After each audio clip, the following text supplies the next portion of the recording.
गुरु प्यारी साध संगत जी, आज की साखी से हमें यह समझने का प्रयास करना चाहिए कि कर्मों का हमारे जीवन में क्या परिणाम होता है। तो चलिए आज की साखी शुरू करते हैं। साध संगत जी, एक बार एक चोर किसी महात्मा के यहाँ पहुंचा। जैसे ही वह महात्मा के सामने आया तो उसने उन महात्मा को प्रणाम किया और कहा कि हे संत महात्मा, मैं एक चोर हूँ और मैं ये अपनी चोरी की आदत को छोड़ना चाहता हूँ।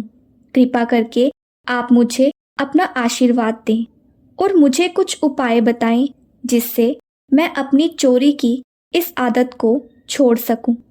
चोर की यह बात सुनकर उस संत महात्मा ने तुरंत ही जवाब दिया कि अगर तुम अपनी चोरी की आदत से परेशान हो और सच में इसे छोड़ना चाहते हो तो मैं तुम्हें एक उपाय बताता हूँ।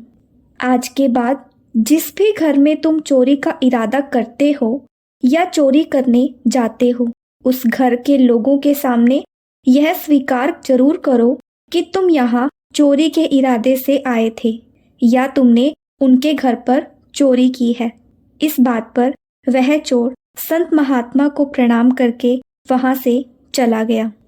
साध संगत जी, अगले दिन वह चोर एक घर में चोरी करने घुसा तो वह उस घर में रखे जेवर और पैसे को जैसे ही अपने थैले में रखने लगा, उसे संत महात्मा की कही बात याद आ गई और वो मन ही मन सोचने लगा कि अगर मैं चोरी करता हूँ और घर के मालिक को यह बात बताता हूँ तो वो मुझे तुरंत ही पुलिस के हवाले कर देंगे।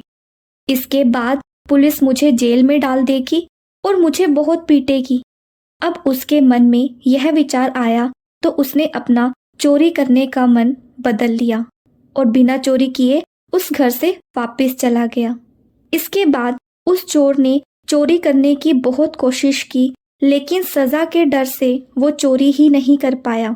इसके बाद वो वापस उस महात्मा के पास गया और उनसे पूछने लगा कि हे महात्मा, आपने मुझे ये कैसी सलाह दी है? अगर मुझे चोरी की बात उस घर के लोगों के सामने स्वीकार करनी है तो मैं चोरी कैसे कर पाऊंगा? साध संगत जी, इस पर उन महात्मा ने जवाब दिया कि ऐसा मैंने इसीलिए कहा था ताकि तुम चोरी करना छोड़ पाओ। जब भी तुम्हें याद आए कि तुम्हें अपनी की गई चोरी को घर के लोगों के सामने स्वीकार करना है और उस चोरी की सजा के डर से तुम चोरी ही नहीं कर पाओगे और तुम्हारी चोरी की आदत इस तरह से छूट जाएगी। साध संगत जी, इसी तरह हमें भी अपने कर्मों के परिणाम के बारे में सचेत रहना चाहिए। कोई भी कर्म करने से पहले उनके परिणाम के बारे में एक बार ज़रूर सोच लेना चाहिए, क्योंकि हमें अपने हर एक कर्म का हिसाब देना पड़ता है। ज़्यादातर लोग जागरूकता की कमी के कारण गलत कर्म कर जाते हैं। जब हम उस कर्म के परिणाम को सोच समझकर कदम उठाएं तो हम बहुत से गलत कर्मों से बच पाएंगे। इसीलिए हमें कुछ भी कदम उठाने से पहले उसके परिणाम को एक बार ज़रूर सोच लेना चाहिए।